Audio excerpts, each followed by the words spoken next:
You're listening to the Ask Drone U podcast. You ask, we answer your drone questions. Whether you're here to turn your passion into profit or you simply fly for fun, we're a community of learners and teachers who aspire to achieve greatness.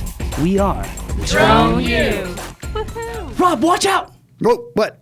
Today's the last day. Of what? The sale to go to a live training for Part 107 to get the study material, Yes. the free membership, the free study guide, the live training with certified FAA instructors. Today is the last day to use that code, which is DU, I'm having to look, 107CA. Here's the thing, Paul. The value's there for the full price, but why not get the $50 off if you can? Well, today's the last day that you can use that coupon and take advantage of it. Now, here's the thing. If you can't attend the class yourself, guess what? We are live streaming that Very class. excited about that. That's going to bring a lot more people into the fold to get the information they need to pass the test. I think there's going to be over 100 people in this class. It's going to be huge. I hope so. Either way, you can use the coupon for the live stream or to go in person. But either way, it's dedicated, focused, distraction-free time for you to study. So let me ask you this. Are you comfortable with the material right now? Because if you even have to ask yourself that question, then you should go to the class.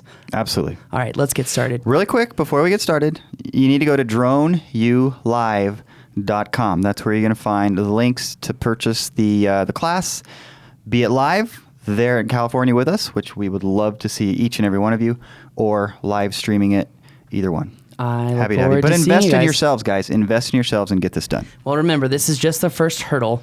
And today we actually have a really awesome question. And we're going to talk about, how should you be studying for this? Let's say you go to the class, you don't go to the class. How should you be studying for this? What should you be studying? And if you are a Drone U member, where can you find all the study material? So let's just get right into it. Ready? 3, 2, 1.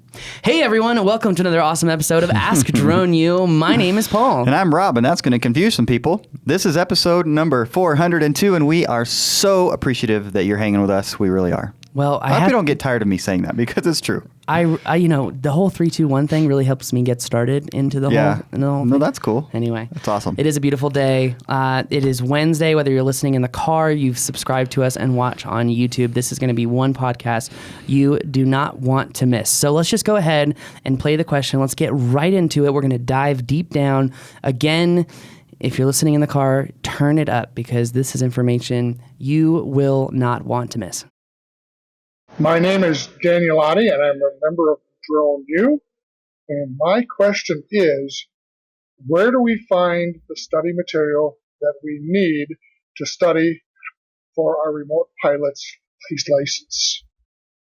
Number one, I have to say, Daniel's been a long-time member. In fact, he's one of our original members, which, man, that's so cool that you've stuck with us. Hopefully you've gotten a tremendous amount of value, but I didn't know his name was Otti. I thought it was Oat. I thought it was Ott. Either way, let's just show this really quick. So right now you can see we're logged into the Drone U website. And once you log in yourself, you're going to click and go over the community dashboard. And then bottom left corner, it's going to say Part 107 study material. You go in there, click that, and then click the final picture. And then you'll be able to actually see the Part 107 study material, right. All 106 pages of it. Someone said I should make it 107. Yeah, that would have made sense, but yeah, that was too cliche. Just a little over the top. Yeah. Anyway, cliche.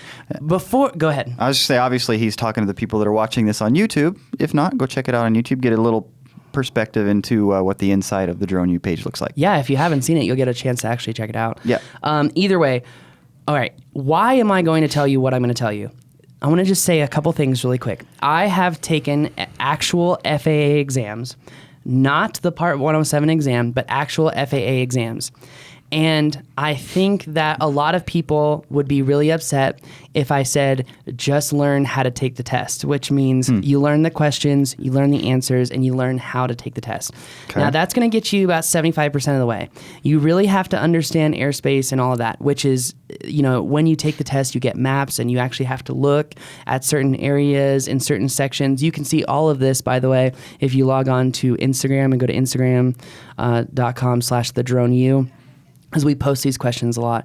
But I've taken these tests before, and I know how wordy they are and how much they focus on trying to trick you up. Right. And just like... as most tests do. Yeah, and just like as Ted Wilson said, The reason I tell people to take the written exam before they come to ground school is because they're literally learning how to take the exam and how to pass the exam. Sure. Once they come to ground school, that's when I actually teach them the theory. They understand it. They get it. He goes, the sad part is with the FAA exams is that you're not really learning to learn. You're learning to take a test. You're learning to answer the questions in a way that's going to get the right answer. Yeah. Now, if I said just that without explaining what I'm about to say, a lot of people would be really mad. They're like, don't tell people to just learn to take the test and do your online quiz questions and all that. But at the end of the day, you really should. But you also should learn the operation in and out. You should learn how to take the test, but you should also read over all the material because the FAA is going to get really strict about enforcements. You know, in the past few years, they've been like less enforcement, more compliance. So slap on the wrist, explain to us how you're going to correct this issue, and we move on. Yeah, and I think part of that is because there were not clear rules. And I think they understood that, and so they gave the benefit of the doubt. But now that there are very clear rules, they are going to step up enforcement because they have something to enforce. And also, I just got the enforcement guide that they put out. They're looking on YouTube. They're looking on Facebook. They're looking on Twitter. So if you're posting stuff, you're flying over people, you're doing things you shouldn't be doing, flying in airspace, you're going to get a couple of really nasty letters coming soon. But anyway, let's go back. Credibility and authority. Why does it matter what I'm telling you how to study? I've taken it myself. I've talked to a lot of other flight instructors on how they would recommend to train taking this test. And we're going to do the same thing. So how should you really study for the test? Number one, you have got to read over some sort of study guide and study material. The FAA did actually put out a guide that says, hey, this is everything that's going to be on the test, and here are all the documents where you can find that information. Right. There's a few documents that are missing out of that, and all the information is not there. You know, John Rupert in a recent blog post said you should study the Airman Certificate Standards, Section 2 and 5 really well. So that's actually something I'm going to be adding into our study guide. Okay. But in our study guide, you have that document that the FAA said, here's the material, here's what you need to study. But that document says go look at 2,500 pages. And what we did is we broke that down into about 106 pages, where you have every section that the FAA says you need to study, where the information is, and the information itself. So let me ask you this. How did you justify that? So 2,500 pages down to 106. What was the methodology for distilling it into 106 pages and thinking that we're going to be able to give everybody everything they need? Because the FAA asks very specific questions based on the information, and you're really hunting for the main detail that's in the question. So they'll say like flying by wire, and then there will be 2 paragraphs, and then they move on to something else. So I would just take those 2 paragraphs, reference the test question, and then make sure we had everything in reference to all the test questions that were available, and then put that in the study guide.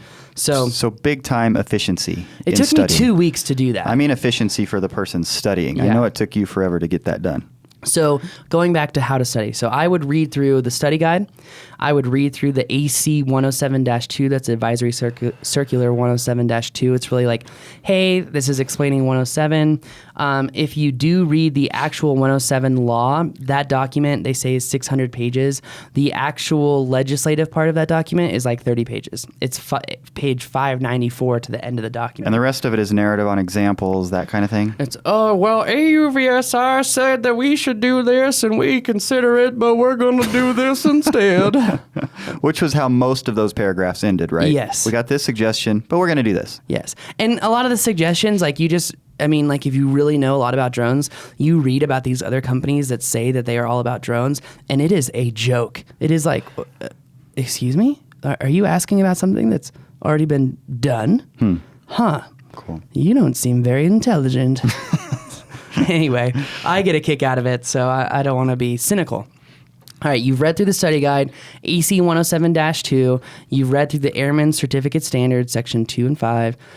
You have gone over the summary of 107. So you've got your basic understanding of the material. Okay, I got a general idea. Now what?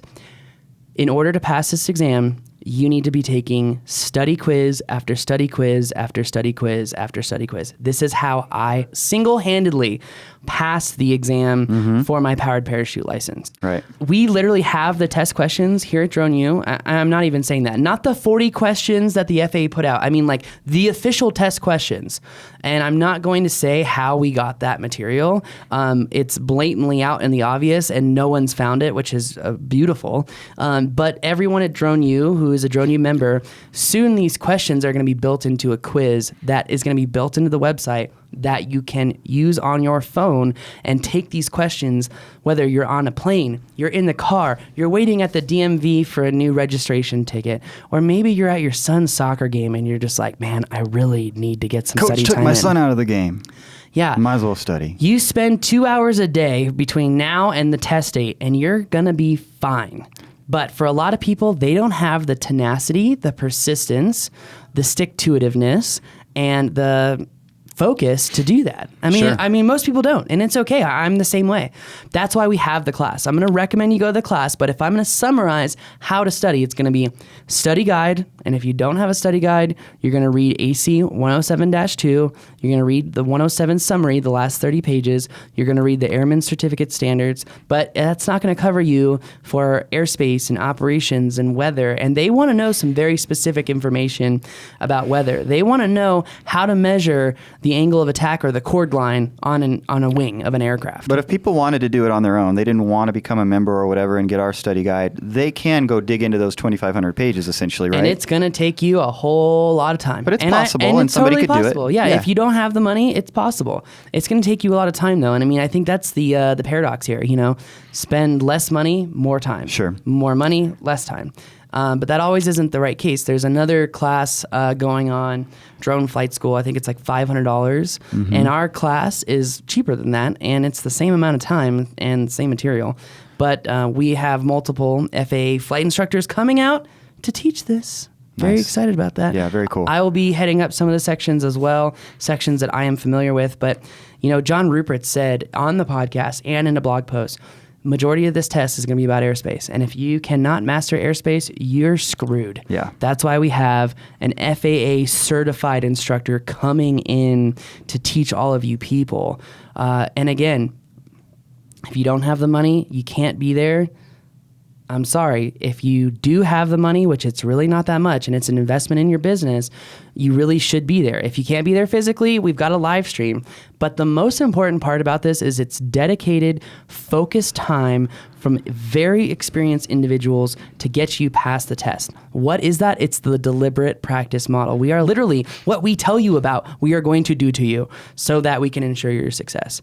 I think the only reason I have any authority or credibility to say I'm very confident in our study guide, I'm very confident in our questions, is because I've taken an FAA written exam before. I'm familiar with their system. As antiquated and geriatric as it is, I'm familiar with it. So, Geriatric. That's funny. yes, like geriatric drivers who go No 5 offense miles an to hour our under the speed experienced limit in the left members lane. and listeners. Yes. Don't drive slow in the left lane. Yes, sir. Sorry. I just- won't do it again, I love Paul. the look on people's faces when I blow by them in the right lane and then just staring them down like, what are you doing? Paul's a very technical driver. He's always analyzing who's where and why and You learned what's that the when most you drove efficient. with What's me. the most efficient way to get from point A to point B? And if you're in my way, I'm going to make sure that you pay for that. Something along those lines. I get really cynical when it comes to driving. That is for sure. So, but That's kind of entertaining. it's really entertaining for me because when the young guys come up and they're trying to like, oh, get out of my way, I'm gonna fast. I love to like draw other cars in to like block them like systematically. It's so much fun. Anyway, it's like Frogger for me. Always very safe, though. Oh yeah, Please. I got new tires so I can brake faster now. That's good. Just kidding. Guys, we like to have a little fun here, and you should have some fun when you're studying for this test. I think it's a great way. It's a very, very good way to memorize material is to do it while you're having fun. So just to recap again, summarize, study guide, read material, quiz questions. You're going to want to take the quiz between 10 and 20 times to ensure that you're going to pass. This is what I did with my old FAA written exam. This is what I recommend you do. This is what I will be doing. And I am I'm 100% sure that I'm going to pass this test if I put the time in and go through the questions and do all of that. Who knows? Maybe I'll take it. That would be a real test of our material. Can Rob pass the like test? this idea. Oh, crap. What have I done? Oh, man. We could have a whole vlog on this. Oh, man. That's Rob right. studies the material. He's up at 4 a.m. Rob does the test questions. Rob arrives at the CAT Center. Rob gets slapped. I mean, he writes his signature on the test form. Oh, it sounds boring. We're not going to do it. Anyways. Rob takes the test. Rob passes the exam. Rob is now happy, for he has a certificate he will probably never use. That's right. No, someday. Anyways, guys, put in the time. Invest in your business. We want to see everybody be successful, and obviously, this is the first step to making that happen. So one other question, business that ties into all of this: if you had a drone license and certificate, but you couldn't fly, is it valuable to have that certificate? Wait a minute.